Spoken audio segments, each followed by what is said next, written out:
मैं सुजीत कुमार। आज हम फिजिक्स का चैप्टर नंबर फर्स्ट प्रकाश का परावर्तन में एक क्वेश्चन है जो कि 5 मार्क्स में हमेशा पूछा जाता है।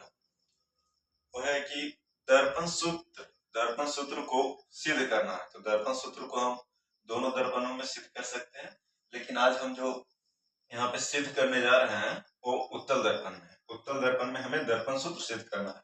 दर्पण सूत्र क्या है? 1/f बराबर 1/v प्लस 1/u। देखिए, समय को बचाने के लिए हमने पहले से ही एक उत्तल दर्पण का चित्र बना रखा है। देखिएगा, पहले चित्र को समझ लीजिएगा चित्र में क्या क्या है।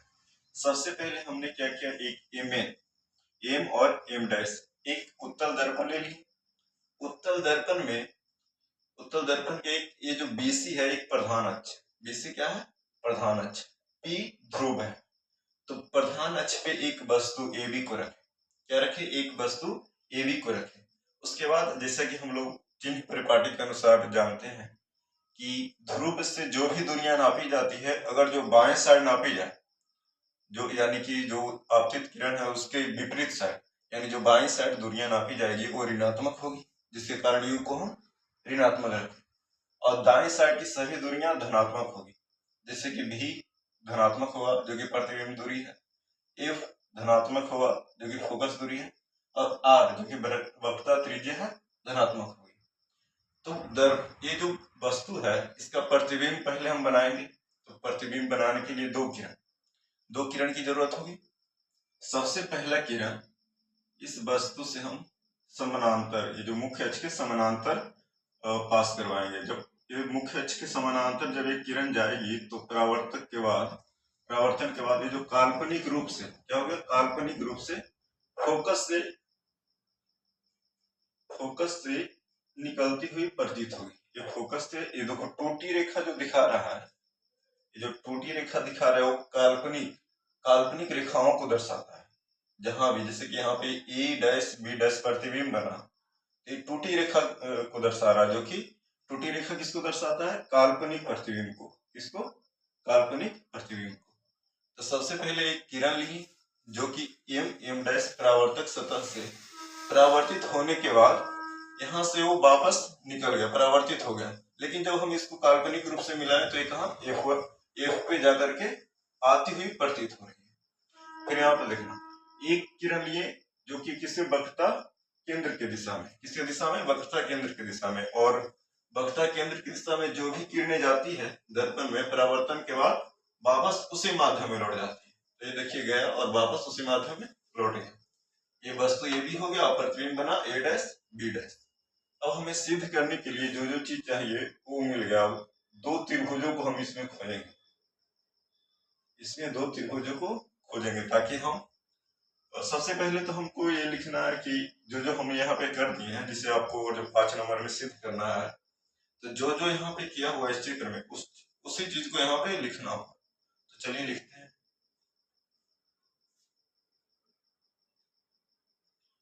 सबसे पहले हम क्या लिखेंगे कि एम डैश, पहले मान लेते हैं, माना कि एम डैश एक उत्तल दर्पण है। एम डैश एक उत्तल दर्पण है और एम डैश उत्तल दर्पण है। बीसी उसका प्रधान अक्ष है,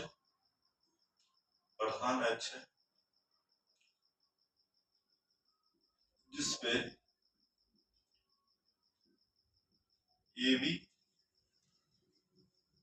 कोई वस्तु रखा है, जिसका काल्पनिक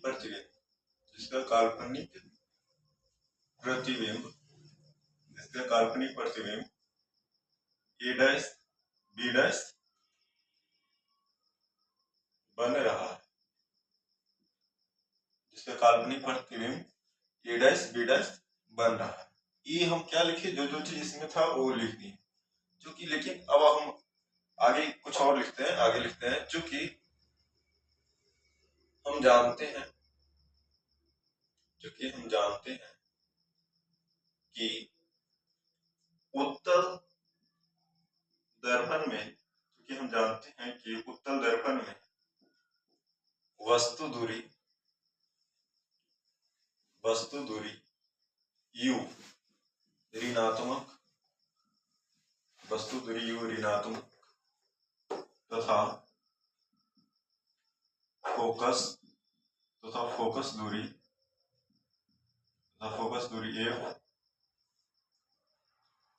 प्रतिबिंब दूरी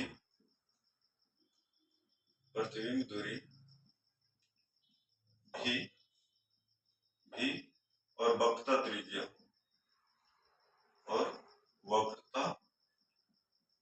त्रिज्या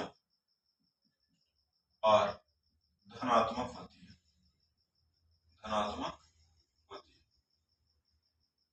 सबसे पहले हमने क्या किया, जो भी इस चित्र में था जैसा था वो सही लिख देना है, हड़बड़ाना नहीं है कितना कैसे लिखेंगे, ज्यादा कुछ नहीं करना है, जो जो चित्र में दिया है उसी को हमको लिख देना है। सबसे पहले हम क्या किए, एम डैश, मान लिए कि एम डैश क्या है, एक उत्तल दर्पण है, BC उसका प्रधान अक्ष है, B और C उसका क्या है, प्रधान अक्ष, जिसपे AB कोई वस्तु है जिसका प्रतिबिंब A डैश B डैश बन रहा है।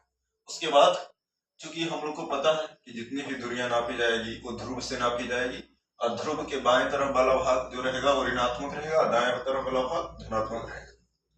तो बाएं तरफ वाला भाग यानी वस्तु दूरी जो है, P से B की दूरी जो वस्तु दूरी है वो क्या है, ऋणात्मक, वो हम लिख दिए कि वस्तु दूरी ऋणात्मक, और इधर जितना भी भाग है वो सब क्या है, धनात्मक, जैसे कि फोकस दूरी F धनात्मक, प्रतिबिंब दूरी V क्या है, धनात्मक, और वक्रता त्रिज्या धनात्मक है।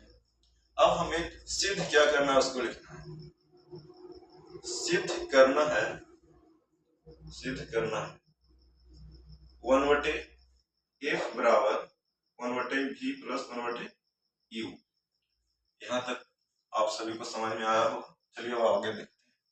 सिद्ध करना है 1/f बराबर 1/v प्लस 1/u। इसे सिद्ध करने के लिए इस चित्र में सबसे पहले हमें दो त्रिभुज को देखना होगा, और त्रिभुज हालांकि वो समरूप रहता है, लेकिन हम क्या करेंगे, उस त्रिभुज को समरूप यहाँ सिद्ध करेंगे। तो सबसे पहले ये वाला ABC, एक सबसे बड़ा त्रिभुज आपको दिख रहा होगा, AB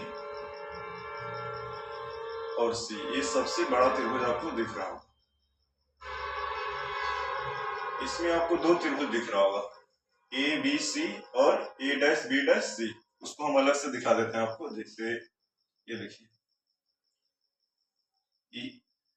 A B और C, और एक यहाँ पे A dash B dash C, इसी तरह का त्रिभुज है। अब समरूप का नियम आपको हम पहले बता देना चाहते हैं कि समरूप का नियम क्या होता है, ताकि आपको आसानी से समझ में आए। समरूप का नियम कहता है कि अगर जो कोई दो त्रिभुज समरूप हो तो उसके संगत भुजाओं का अनुपात एक ही होगा, यानी बराबर होगा। अब कैसे, सो देखिए, जैसे कि ये दो त्रिभुज बन रहा है, एक यहाँ बन रहा है A डैश B डैश और C, और एक बड़ा त्रिभुज बन रहा है A B C। इसमें देखते A भी लंब है, क्या होगा, ये दोनों कोण बराबर होगा। फिर यहाँ पे देखिए ये जो C है दोनों के लिए, बड़का के लिए भी है, बड़ा ABC के लिए भी, और छोटा त्रिभुज A dash B dash C के लिए भी यही कोण है, यानी दोनों के लिए होगा। तो C दोनों के लिए हो गया, और B इसके बराबर हो गया, तो तीसरा खुद बराबर हो जाएगा। जैसे अगर जो मान लेते हैं 90 है, ये 40 है, तो इसके लिए भी ये भी 90 होगा, तो 90 प्लस 40 कितना होगा, 130, इसका भी 90 प्लस 40 130, 180 माइनस 130 करेंगे तो 50 आ जाएगा, इसका कितना, ये वाला। ठीक उसी तरह से 180 माइनस 130 करेंगे तो 50 इसका ये वाला आ जाएगा। यानी कि अगर जो दो कोण बराबर हो जा रहा है तो तीसरा कोण खुद ब खुद बराबर हो जा रहा है। और समरूपता का नियम समरूपता का एक नियम होता है एंगल समरूपता का नियम कहता है कि अगर जो किसी दो त्रिभुज का दो कोण बराबर हो तो वो त्रिभुज समरूप होगा। और समरूप होने के बाद क्या होता है, उसका संगत भुजाएं एक ही अनुपात में होती है। संगत भुजा कहने का मतलब क्या, कि जैसे अगर जो हम इसका लंब ले रहे हैं, यानी AB ले रहे हैं, तो इसका भी लंब लेना पड़ेगा। अगर हम इसका BC आधार लेंगे तो इसका भी हमें क्या लेना पड़ेगा, BC, अर्थात AB बटे, जैसे AB लिए तो इसका भी लंब लेंगे A डैश B डैश, फिर ये किसके होगा, बराबर होगा। और जब हम इसका बड़ा आधार लिए BC, तो किसके बराबर होगा, छोटका बी डैश सी के। ये हो गया समरूपता का नियम, उसी को हमको यहाँ पे लिखना है। ये मैंने आपको समझाने के लिए बता दिया है। चलिए इसको आगे बढ़ते हैं।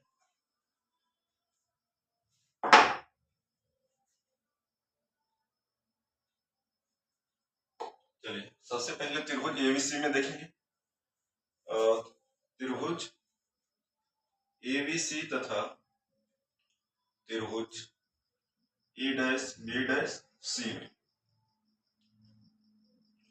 सबसे पहला क्या करें, ये जो कोण रहेगा उसको हमको बीच में लिखना है। ठीक, तो हम क्या लिखेंगे, कोण ए बी सी बराबर है कोण ए डैश बी डैश सी के। क्यों बराबर है, क्योंकि दोनों 90 डिग्री, दोनों क्या है 90 डिग्री।